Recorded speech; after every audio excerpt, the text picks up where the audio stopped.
Calon Presiden nomor urut 1 Anies Baswedan dan calon Presiden nomor urut 3 saling sindir terkait tata kelola bansos, sementara TKN Prabowo Gibran menyebut sudah sesuai aturan. Bagaimana mendudukan tata kelola bansos di tengah temuan kesalahan data penerima manfaat?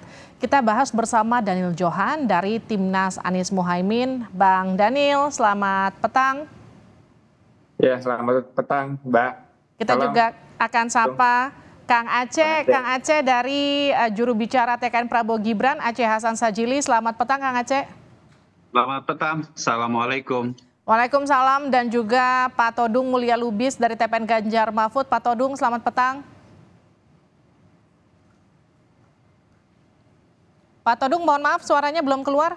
Sudah baik, selamat petang Pak. Masih belum keluar suara Pak Todung, saya ke Kang Aceh dulu ya. Kang Aceh, dalam debat kemarin Pak Anies katakan bansos kali ini tidak tepat guna, tepat waktu, tidak tepat sasaran pula. Apa respon TPN Ganjar? TPN Prabowo, maaf. Gini, pertama kita harus letakkan dulu bansos ini secara paradigmatik ya.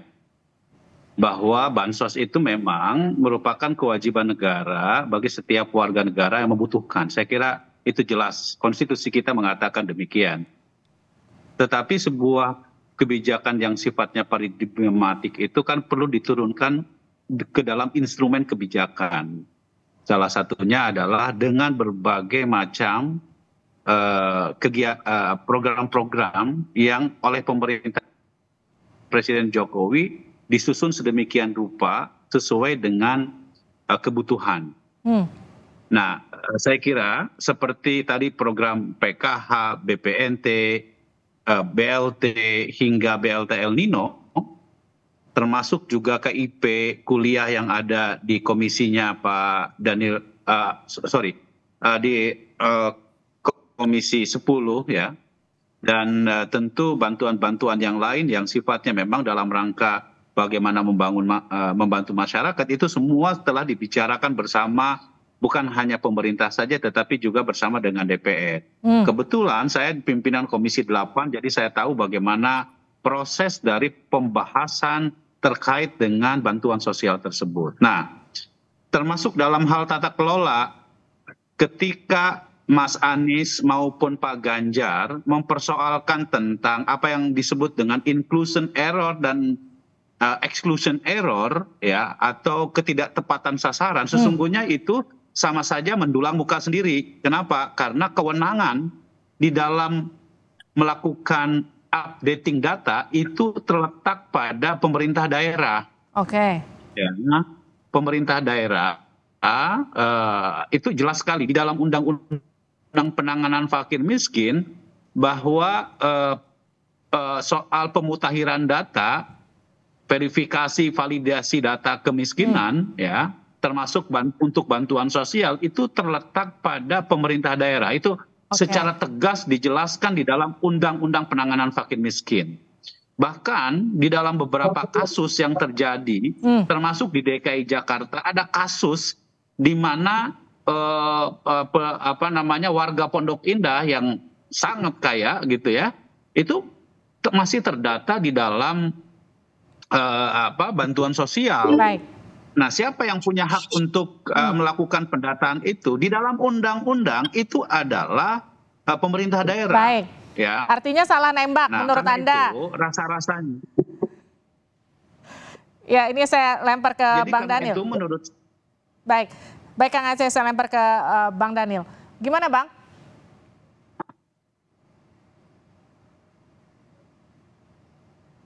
Bang Daniel Johan. Ya. Yes, gimana menanggapi respon Kang Aceh tadi yang dikatakan itu kewenangannya ada di daerah kalau dibilang salah data, karena pendataan itu harusnya bersumber dari daerah bukan di pemerintah pusat.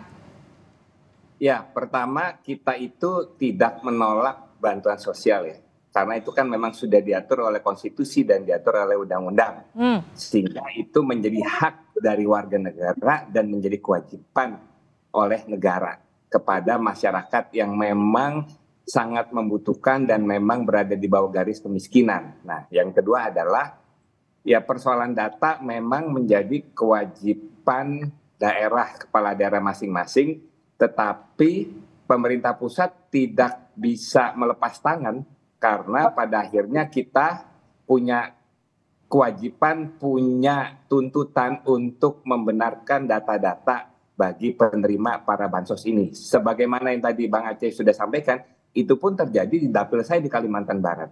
Bahkan yang rumahnya agak mewah malah mendapatkan bansos, sementara yang rumahnya benar-benar hanya dari kayu, sangat miskin, itu malah nggak dapat.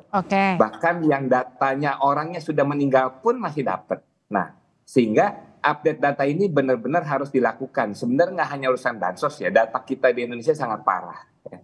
Ujung-ujungnya adalah tidak efektifnya seluruh dana yang ada. Jadi kita menyia-nyiakan anggaran yang begitu besar, termasuk data untuk petani pupuk, data untuk nelayan, termasuk dalam konteks data bansos ini. Nah, sehingga kita mendorong harus dirumuskan secara bersama pengupdatean data sehingga seluruh anggaran pembangunan, seluruh anggaran bansos bisa tepat sasaran dan tidak sia-sia. Baik, ini kan juga semalam dalam debat Bang Daniel, Pak Anies itu mengatakan bansos seharusnya untuk kepentingan penerima bukan pemberi. Memang ada temuan apa? Memang bansos ini menguntungkan siapa? Ya, karena di tahun pemilu ini semua mengkhawatirkan dan bahkan masyarakat sangat cerdas ya. Saya beberapa kali berkumpul dengan masyarakat, mereka tiba-tiba ngomong, Pak Daniel, di daerah kami sudah terjadi serangan money politik secara masif. Saya pikir apa gitu kan, siapa yang melakukan? Pemerintah. Kok bisa? Iya, karena kita baru dapat bansos. Artinya kesadaran itu muncul di masyarakat. Nah, itu yang kita wanti-wanti bahwa bansos itu adalah hak warga negara. Bukan kepentingan pemberi, tetapi itu adalah untuk kemaslahatan, untuk kepastian bagi warga negara yang kekurangan agar tetap bisa menjalankan hidup dengan baik. Baik, Kang Aceh, tudingan bansos untuk kepentingan politik gimana menurut Kang Aceh?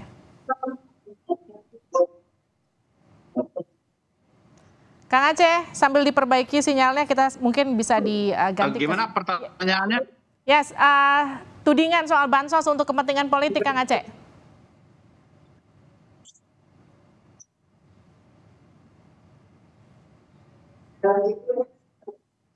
Ya,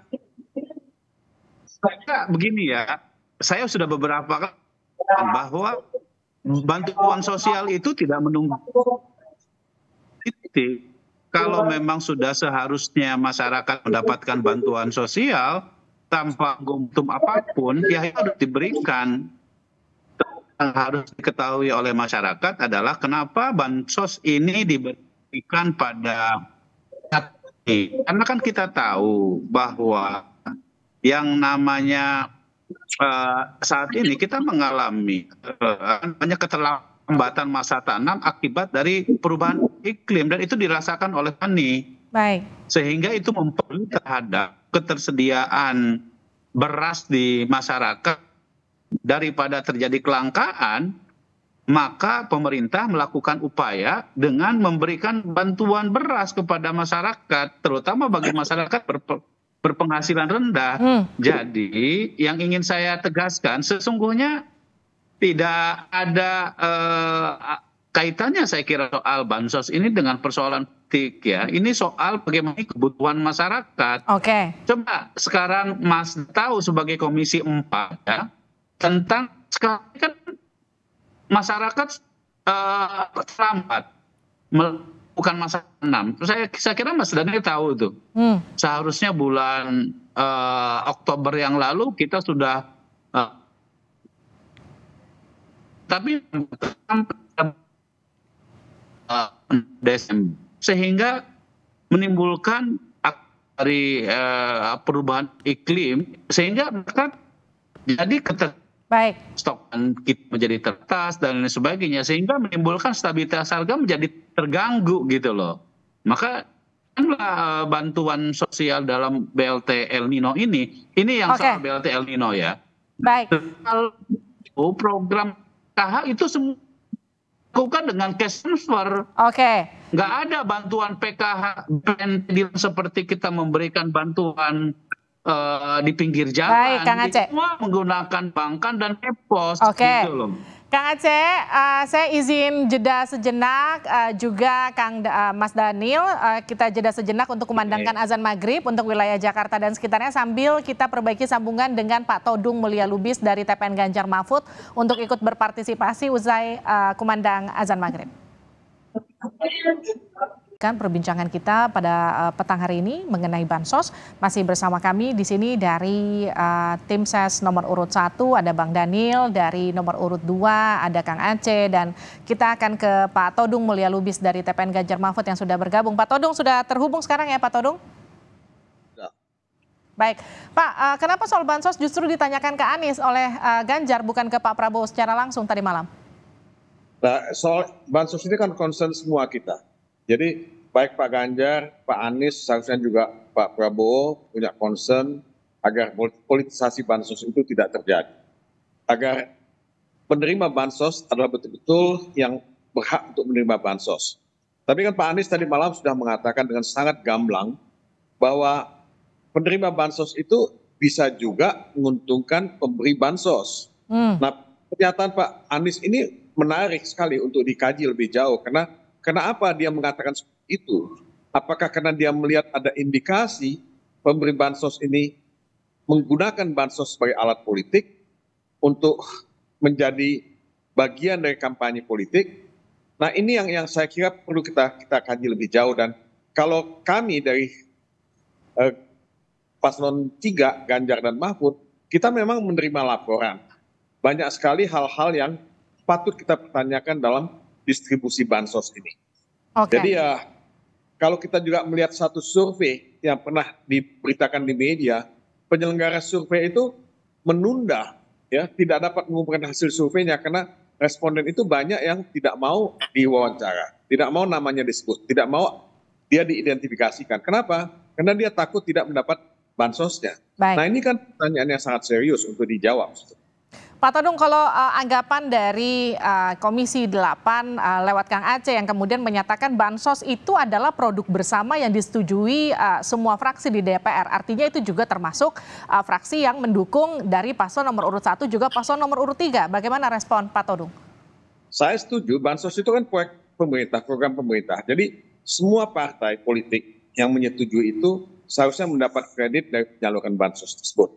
Yang menjadi soal adalah ada kekhawatiran, kecurigaan bahwa ya ini seolah-olah bukan program pemerintah. Ini program Presiden Jokowi, ini kedermawanan Presiden Jokowi.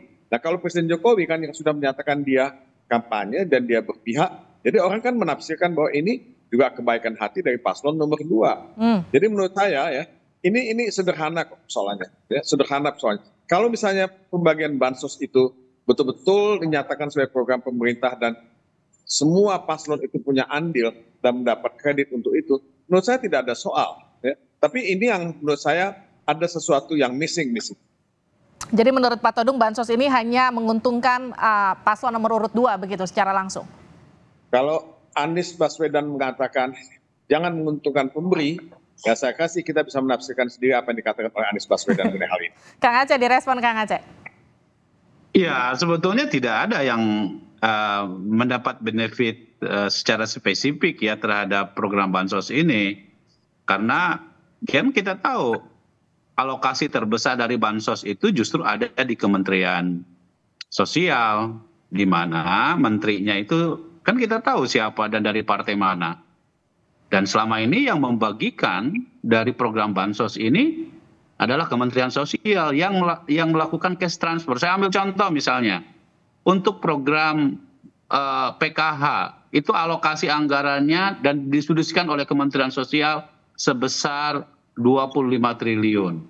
Untuk program bantuan pangan non tunai itu senilai 45 triliun itu di bawah Kementerian Sosial. Belum lagi program atensi itu di bawah Kementerian Sosial, dan proses dari distribusinya itu seperti yang tidak selama ini dibesar-besarkan dengan cara seperti membagikan beras secara langsung. Semua itu dilakukan melalui cash transfer, melalui perbankan langsung ke rekening penerima bantuan. Jadi saya kira ya kita perlu luruskan cara pandang kita terhadap bansos ini ya, supaya jangan sampai cara-cara yang mengatakan bahwa bansos tersebut hanya menguntungkan salah satu calon, itu harus kita rubah, dan bahkan harus kita tahu, saya beberapa kali menyampaikan, ya, itu ada survei Kompas yang menyatakan bahwa bansos itu tidak memiliki efek elektoral terhadap capres. Silahkan di Google. Jadi saya kira kita juga jangan terlalu menganggap masyarakat gampang sekali untuk disumpal dengan bantuan sosial, ya.